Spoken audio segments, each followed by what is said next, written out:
put it in quotes, and you just get as we were rocked. doing this conversation, someone actually responded exactly the way I was mocking. This is on Twitter. In quotes, that bitch should just shut the fuck up. She's lucky you feed her. And exact quote, all caps from Joe Rogan. Alyssa, you fucking dummy. We're talking about robots.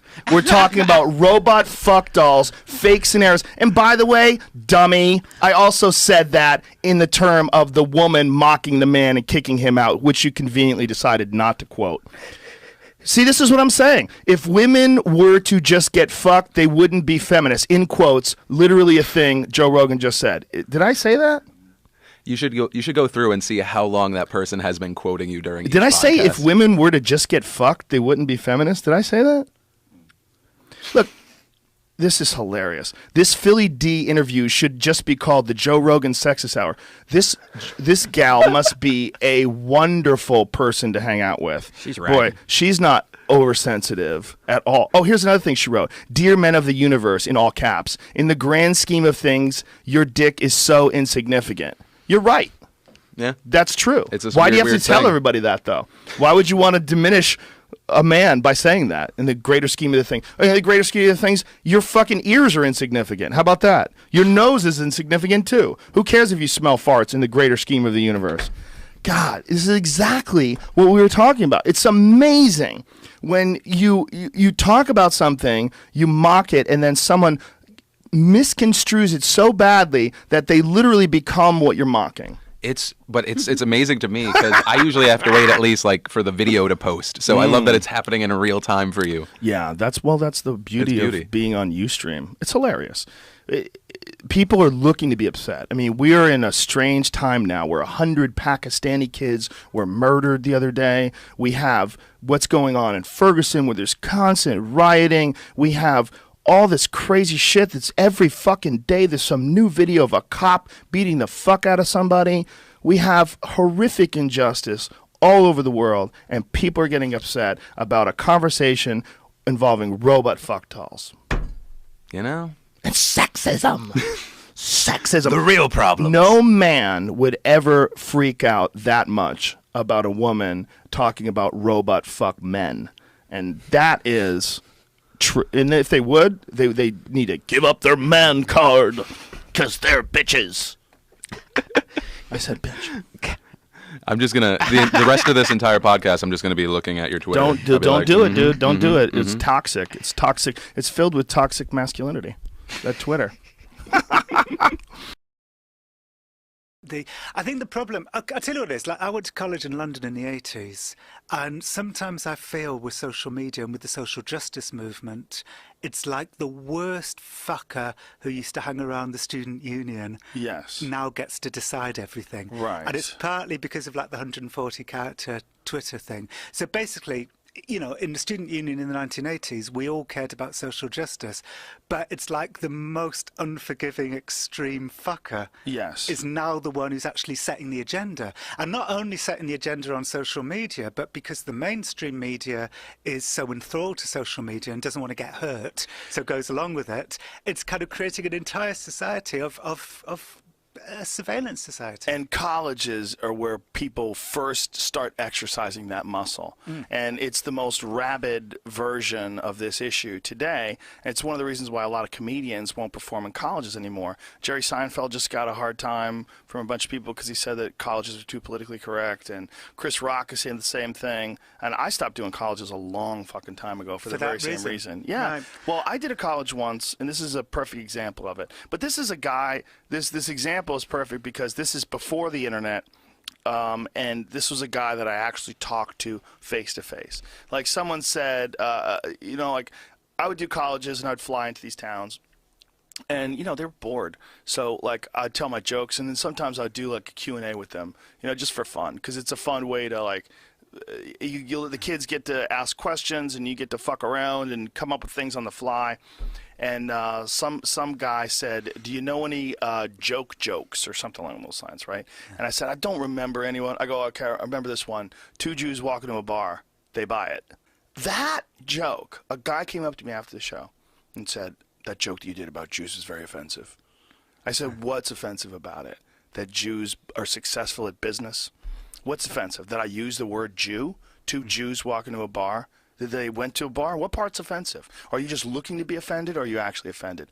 And he was flabbergasted. He didn't know what to say because he was a fucking 19-year-old kid, and he thought he was a socially awkward person, and he thought, this is my opportunity to be right.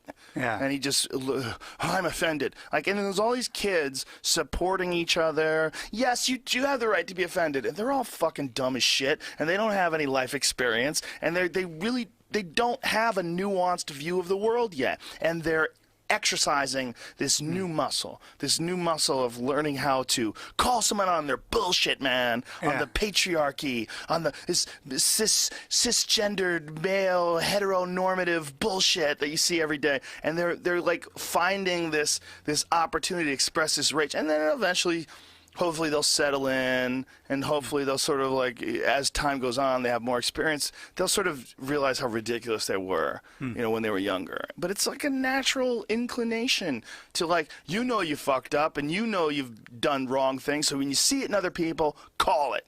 Yeah. So this one kid that said this to me, I mean, that was the extent of our conversation. I said, that's ridiculous. I go, it's not offensive. I go, first of all, I'm not racist, and if I told a racist joke, it'd have to be really good. And he goes, we should never tell racist jokes. I go, that's not true. I go, if you make me laugh with a really funny racist joke, I'm thankful because you made me laugh. I don't think you think that everything you say is a fucking sworn statement, an affidavit that you're giving in court. I assume that when you're doing the art of stand-up comedy, you're going to say things you don't really mean because they're funnier than what you really mean. Yeah. And that's part of the art form. Just like when you listen to a song, Bob Marley didn't really shoot the sheriff, okay? Probably didn't shoot anybody. And it's like, it's part of the art. It's making shit up. And when you take that away because people are going to be offended, well, then you remove almost every movie that's ever been made. You remove almost every book that's ever been written. You take away almost every stand-up comedian set, and you just you fucking nerf the shit out of the world, and everybody's boring. Yeah. And that's not the answer. It's not the answer. I think this is all the reason why I'm so happy to have done the Justine Sacco story in my book, and I had so much pushback, and each time I get pushback, I feel more and more happy that I did it. Like, I remember I gave a talk in Norwich. One of the first talks I gave was in Norwich in England, and somebody in the Q&A, somebody called out, "Are you a racist?" And I was like, because I defended Justine. And it's like, so for 30 years I'm writing about abuses of power, and the first time I say we are the ones abusing our power, someone yells out, "Are you a racist?" And then, lost my train of thought. But isn't that one person? Are you just dealing with really simple thinking? Like, that's just not a nuanced, objective, well thought out view of a human being. What they're doing is looking for an opportunity to call you out on something. Yeah. Looking for an opportunity to shame you. And that's what the problem I have with all this social justice warrior bullshit that's going on in the world is it's manufacturing a lot of hate, and it's manifesting itself in a very angry way where what should be people that are pro-gay rights, pro-transgender rights, pro-gay marriage, pro-peace, pro-choice, pro-love, pro-left-wing ideology, there's like do unto others as you would have them do unto you. This whole idea of like creating a more peaceful world, and the way they're going to do it is by ruining everybody who doesn't agree with them and shitting all over them and insulting them. Yeah, and not distinguishing between what's actual social justice and what's a kind of cathartic alternative to social justice, like the destruction of Justine. The destruction of Justine doesn't do any good for anybody, because she wasn't even intending to be racist. She was trying to make a liberal. She was trying to be like Cart. She was trying to be like Trey Parker and Matt Stone. Right. This isn't someone who's going after a cop that shot a kid with a fake pistol or anything. This is... Yeah, exactly. And this is the real problem. And the inability to distinguish between the serious transgression and the unserious transgression. And what it's creating is a kind of surveillance society. It's creating a kind of Stasi where everybody's more fearful, everyone's scared to say things. The great thing about social media was how it gave a voice to voiceless people. And now people are fleeing social media because they're realizing that the smartest way to survive is to go back to being voiceless. Did you guys see that the fucking director of X-Men, He quit. Yeah. He quit Twitter because of all the mean tweets that he got. Makes sense. And it's all from social justice warrior types. All these people that are angry, they're calling him a sexist and an ableist and transphobic, like all this crazy shit. This guy calls himself a feminist. I mean, he's like a really sweet, progressive guy, and he got attacked for the way he portrayed Scarlett Johansson's character in the movie. It's so fucking crazy, dude. Yeah, well, it was that whole thing where what was it? The Chris Evans and they got attacked because they called a fictional character. They called they called Scarlett Johansson's character a slut, and they're like, that's slut shaming. Who? Slut shaming someone that's not even real. Like, so if I call the Easter Bunny a cocksucker, are you gonna come after me and be like, well, that's just gay bashing? Oh, what? God. No, it doesn't exist. Well, there was somebody got this one guy who's like a famous social justice warrior. He's such a twat. Yeah. And he was typing in all this shit and putting all these tweets about X-Men, Ultra, about it being violent, all these different things. Like, do you know what the fuck you went to see? It's you X-Men. went to see a goddamn comic book movie. Right, you didn't go see Anthony Hopkins in Remains of the Day. Like, you're seeing a fucking X-Men movie. He was comparing it to, it was really hilarious, actually. He was comparing it to war and, like, the attitudes that we have on the military invasion of other countries and the use of aggression. Like, what the fuck are you talking about, man? Isn't that a guy you block on Twitter, though? No, like, he who blocked takes this me. guy serious? He blocked me. He blocked you? He blocked me. I won't mention his name. He's like Candyman. I won't mention his name because he's such a dork. He showed you, Joe. But he blocked me without me even mentioning his name. I don't mention any of these guys' names anymore because I feel like a lot of these guys. This is why I know that they're attention whores, because all of their posts are complaining. That's all they're doing is complaining. You're not creating. You're not only not creating, you're not contributing, you are just fucking bitching all the time. Yeah. What a miserable cunt you have to be. We live in an amazing time. Yeah. You can get video on your phone. You go outside, you hear birds chirp, you meet people, you hug them. Right. And all you're doing is complaining about a fucking cartoon movie. Somehow or another, this is the degradation of the moral fiber of our culture and the degrading of women and dehumanizing. What was their message behind the Hulk smashing a Mercedes? Is that we need to not buy foreign cars? No, it's because it looked fucking cool. Cunts. That's it. It's cunts. The world's filled with cunts. Someone gave me the best advice I ever got for being in show business is, Brad, just remember, nobody cares about you. That's not true. That advice sucks. I love that advice. Shitting on you. I love that advice. No, and not fucking with you. Your parents tell you that? every day of my life. No, like, I love that advice not for the fact that nobody cares in terms of no one like loves you or anything like that, but a lot of these people get in their own heads, and it's very narcissistic where it's like, oh, this person tweeted this, so this offends me, or how does this affect me, or this person didn't book me on this show, so he is mad at me. It's like, or there's 22 million comics in LA and he didn't book you on the show that week. Calm down. Okay, you're talking about a totally different thing. Yeah. Yeah, you're just talking about people who are just egomaniacs, right? Are completely obsessed with themselves. Don't be that. Yeah. Good like, advice. This poor fucking Josh Whedon guy. Or Joss Whedon. Yeah. How do you say it? Whedon? Whedon? How do you say that? Whedon? Who is this person? This is the guy that directed the X-Men. Yeah. I read some of the tweets, and holy fuck did they go after this guy. Yeah, but if that happens to me all the time, and you just block it, you don't quit Twitter. Why would you quit Twitter? Why wouldn't you just block that shit? Because he's tired of assholes. Yeah, I think when it becomes part of your day to go through your Twitter and like, okay, block. Like, when it's adding stress that you don't have to have, and Josh doesn't need Twitter. He directs movies. He makes a ton of money. Good for you. Well, I think that sometimes it's great. I love Twitter. I love communicating with people online. It's just you take a risk that you're going to run into cunts. Yep. And if you only run into my opinion on the amount of people that suck is it's a very small amount. But if they're a vocally active, very small amount. If you look at some of these people, like we were talking about the social justice warrior guys, that guy had fucking 15 tweets about X-Men. And I'm not bullshitting. 15 tweets about how horrible it was and sexist and ableist and all this different stupid fucking shit.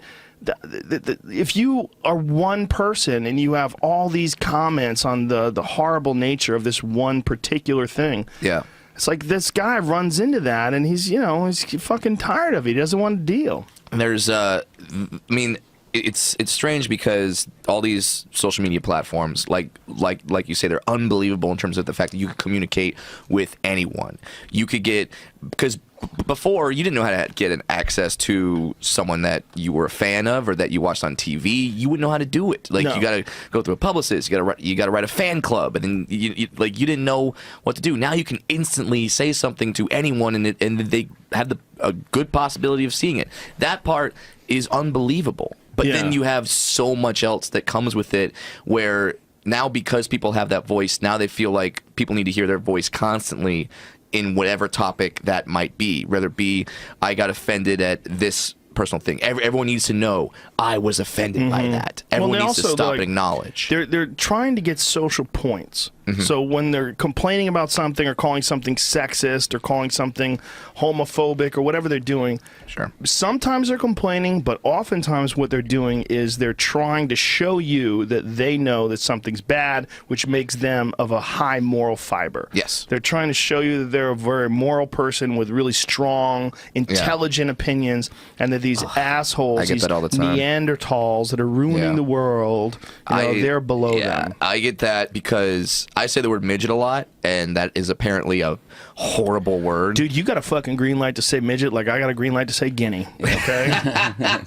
If anybody gets mad at me for calling Italians guineas, even though my last name is Rogan, I am mostly Italian, so fuck you. And if you don't think they're guineas, you need to meet my fucking relatives.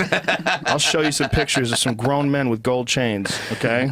Like, yeah, but I get attacked all the time for saying the word midget in my act, and it's just like, and people say like, aren't you concerned about the message that you're sending, that this word is okay? And I was like, why is it bad? I'm still trying to figure out why people don't like that word. Well, I don't know. I think it's a language police issue. There's people that try to get rid of bossy. Remember that? They tried to get rid of bossy a couple years ago. Yeah. They gave it a hard push too, and everybody went, fuck you. Yeah, no, that's not enough. And I think we need to do that on a lot of people complaining about certain words that we can't say. That shows you, like, why would anybody want to get rid of bossy? Is bossy really so strong? You know what? And it was, didn't they say idea was that it was sexist or something? They were saying that they use the word bossy to describe women, the women that are powerful or women that are strong and in charge, that they're bossy, and that you're demeaning them and trying to marginalize them in some sort of way. And women are like, get the fuck out of here. Yeah. See, ban bossy. When a little boy asserts himself, he's called a leader. Yet when a girl does it, she's risked being branded bossy. Words like bossy send a message. Don't raise your hand or speak up. By middle school, girls are less interested in leading than boys. Listen, man, there's a lot of that that's social. There's a lot of that that's learned behavior. And there's a lot of that that's biological. And that's a fact. And that's why it exists in almost every culture. There's very few matriarchal cultures, very few cultures that are run by women. And that doesn't mean that women are less than men. That just means that you got to stop trying to make everybody even, because we're not even when it comes to child rearing. We're not even when it comes to breastfeeding. We're not even when it comes to nurturing. We're not even when it comes to emotional intelligence. Women are superior to men in a lot of ways. Absolutely. And if you try to make everybody the same, you're going to have a fucking bullshit world that doesn't exist. Right. If you say, like, I think there was a story recently about a woman firefighter that got hired just because, like, they needed a woman firefighter. And it's like that you're going down a slope where it's like, if I'm stuck in a burning building, like, hey, if she can run up there, granted I don't weigh a lot, but so if she can come up there and throw me over her shoulder and get me out of there just as fast, fantastic. Awesome. I want her there then. Patrice O'Neill was trying to say was that when someone is trying to be funny, like that it's all coming from the same place. It's all coming from a place of trying to be funny. If it's coming from a place where you're trying to hurt someone's feelings, or you are discriminating, or you are being evil, that's a different thing. It's not the label, it's the intent behind it. And we get all tied up in the words. Like, they were trying to stop bossy for a while. Were you aware of that? Yeah, they were trying to say that bossy is like the new cunt. Like calling someone bossy is like... Well, they were doing that with, he's what's it? Not ghetto, but what is the word that like these NFL players were trying to say? Gangster or ghetto is the new N word. Ghetto? When he's acting really ghetto, like this one guy. What's Richard Sherman? People really flipped out on him because he was like went off on this football player in the middle of this interview after a game, and he's like, "Oh, he's all ghetto. He's acting all ghetto," and they were trying to say that's the new way of saying the N word. Oh, that's hilarious. Yeah, and it's it just becomes something new. Everybody gets offended by other words, and it's just like, listen, the N word and the F word. There's definitely history behind that when you're the F word compared to when you're talking about gay guys, right? Right. There's a history of oppression out there that comes with that word. Whereas every group wants to get their own word. But what about faggotry? I love that word. I can understand why. Okay, listen, you don't like the word faggot. I totally understand that. Faggotry, though? It's the same thing. I mean, listen, I say everybody can say whatever they want to. Either you like it or you don't, and we move on. Yes. If you don't like it, you don't like it. Don't watch the comedy. Don't watch the show. Don't buy the product. Move the fuck on.